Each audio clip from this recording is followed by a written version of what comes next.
Selam. Ben yattım, yatabilmedim. Ağladım, çişim ağlamıştı. Atadan bana haçım yapardı. Ben de ağladım.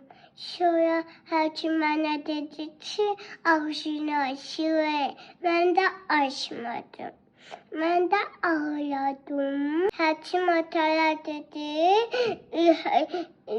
Narkoz beyazı şuşira yaçada sonra çişin çatacıyı.